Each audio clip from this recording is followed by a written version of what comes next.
It's crazy.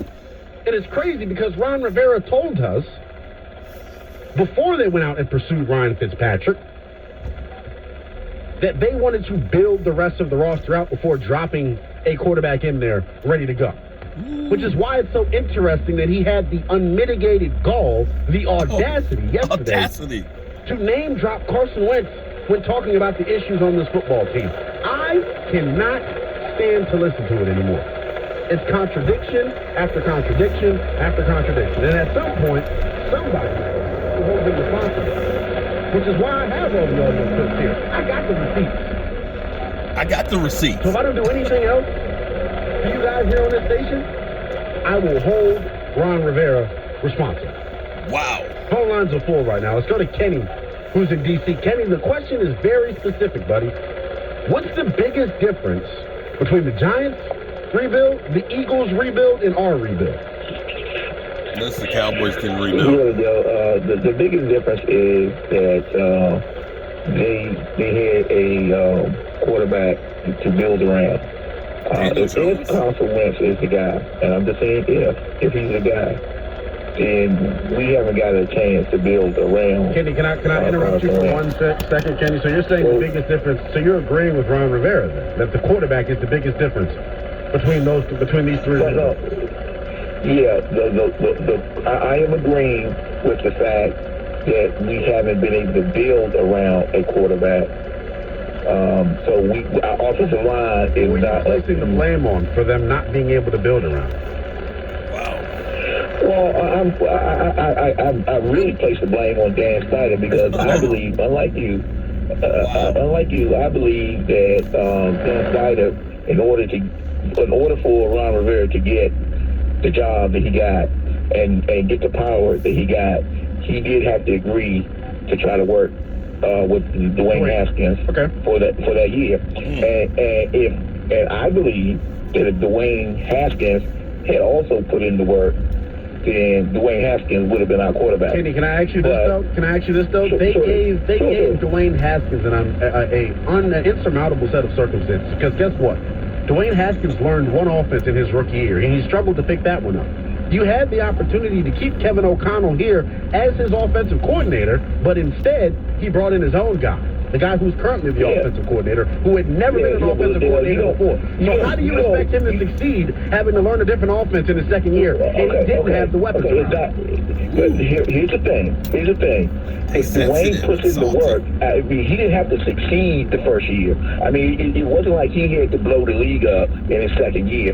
All he had to do was put in the work, try to learn the offense, and improve weekly. That's it. That's all he had to do. It wasn't that, he had to beat the guy in his second year with this new offensive coordinator. I'm sure Daniel Jones, before he got the opportunity to do it. I appreciate the call, my man. Look, we're tight on time here. We got David Harrison coming at the top of the hour. I want to go through some of these real quick here. Let's go to Jamal, who's in Northeast. What's the biggest difference between Washington's rebuild, the Giants' rebuild, and the Eagles' rebuild? I think it's clear. The biggest difference is, and I know people that gets like a fatigue answer, but the fact is just the fact is S show has been an S show since he's been here. You can put a stripe on a horse, but it's not a zebra. It's still a horse with some bad stripe on it, and that's what this franchise is. Now, to be specific to what's going on now, we're the most undisciplined team in the league, man. We got 20 penalties in 2 games. Look no further than that, and that's been something we've been complaining about since this coaching staff has been here. So, we're just the most undisciplined team in the league. As long as that will continue, doesn't matter who's that quarterback. You can have Aaron Rodgers out there throwing to Julio Jones in his prime for all I care. Man, if you're getting 20 penalties in 2 games, you're not going to win. You're just not going to win the last game. So it seems to me as if mistakes are being allowed, and I'm going to say allowed because if you're getting that many penalties, that means you're not being disciplined for it. No one's telling you not to do that. I agree. And as long as that keeps happening, this is what it's going to be, man. I appreciate the call, my man. Look, I agree with you completely. Wow. This is why I'm trying to hold Ron Rivera accountable. Because like you said, the penalty situation for this group is ridiculous. They're ranked 28th in the National Football League in penalty yards accepted per week. They're coming off back-to-back weeks with 8+ penalties. You had 9 against Tennessee last week. And then you had 11 for over 100 yards against Dallas the week before. How can Carson Wentz 137 yards. succeed?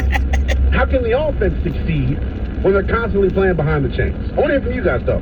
301-230-0980. We heard Ron Rivera give his answer about what's been the biggest difference between the Giants and the Eagles rebuild compared to the one here in Washington. What do you guys think is the biggest difference? Let's go to Tom, who's in D.C. We'll hear one more. Tom. Coaches. Yep. Coaches. But you can't coach a quarterback who's got a head problem. And that's what we've got. But it's Ron's fault.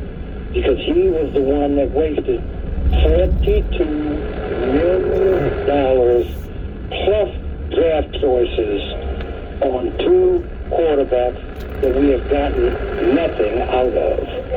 Hey, I appreciate the call, Tom. We got to hit the break here. If you're on the line, stay there. 301. Don't forget the 72 for Alex Smith. Here's my premise. I've said this. It doesn't matter for the Washington Commanders. They are the Bermuda Triangle of quarterbacks. It doesn't matter if you draft one, doesn't matter if you trade for one, doesn't matter if you sign him as a big name free agent. The thing that's all in common is, unfortunately, Washington just destroys quarterbacks' careers. From the time that they traded for Donovan McNabb, and you can go through it, they ended up saying, well, let's get a veteran, after they messed up Jason Campbell. Literally, they took years off his career and ended up making him gun shy. They said, let's go for a veteran. We'll go for Donovan McNabb. Well, McNabb came in and made like $40-some million for 1 year and was gone.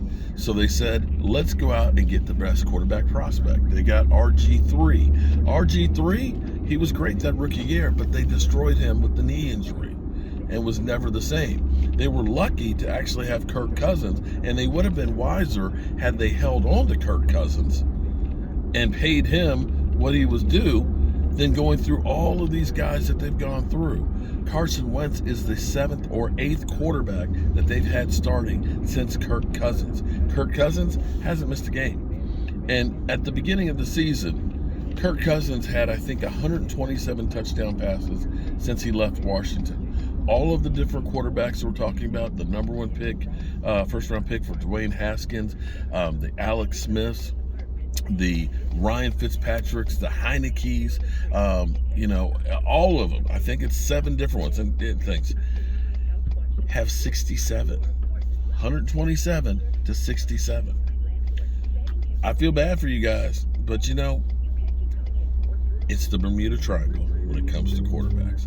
And Ron Rivera, I honestly believe that Ron Rivera realizes that there's no fixing this. There is no fixing this. And it's better to be fired than to resign, because he still has 2 years left on his contract at $7 million a year. You fire me, you gonna pay me. So what better way than to say, it's the quarterback. Stir it up. The fan base is now mad at Ron Rivera. He's the scapegoat. So they're going to have to do something. They fire Ron Rivera, at least he gets paid. Whew. And they said that this was going to be our situation in Dallas this year with Mike McCarthy. Funny how the talking heads are wrong sometimes. Hope you're having a great Taco Tuesday. I've got some running around I got to do. I got to go get some more wood, because we always want to make sure we have plenty of wood for the workshop, and some other things. And I hope to see you guys later on, and that you have a great day. Peace.